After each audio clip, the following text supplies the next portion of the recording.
नरसापूरच्या लिंग पिसाट कांबळेला 4 वर्षाच्या मुलीचं बलात्कार हत्या प्रकरणी अटक झाली. त्याची पत्नी म्हणते त्याला कठोरात कठोर शिक्षा द्या. त्याचा मुलगा सुद्धा तेच म्हणतो त्याला फाशी द्या. एका बाजूला हे चित्र, दुसऱ्या बाजूला निदा खान. तिला वाचवण्यासाठी ओबीसी सारखा धर्मांध कट्टरपंथी उभा राहतो. त्याच्या पक्षाचे इम्तियाज जलील उभा राहतो.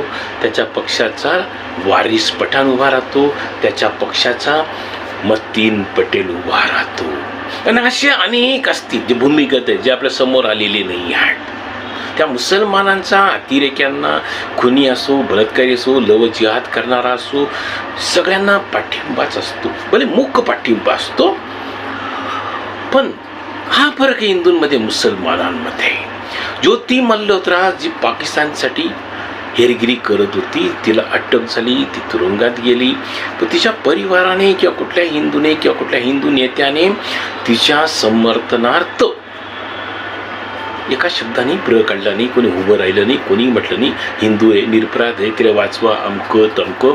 पण मुसलमानांमध्ये आपल्यामध्ये हाच मोठा फरक आहे. मुसलमान नेहमी गुन्हेगारांच्या बाजूने उभे राहतात. मग तो बलात्कारी असो, तो अतिरेकी असो, तो लव जिहाद करणारा असो, नाही तर तो एखादा मुख्तार सारखा कुख्यात गुंड असो, ते त्यांच्याच पाठीशी उभे राहतात.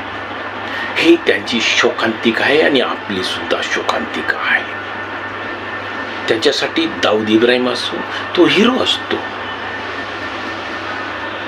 ही आपली शोकांतिका आहे. या धर्मांधांना धर्माच्या पलीकडे जातच नाही आहे, म्हणून त्यांना निदा खान निरपराधच वाटत राहते.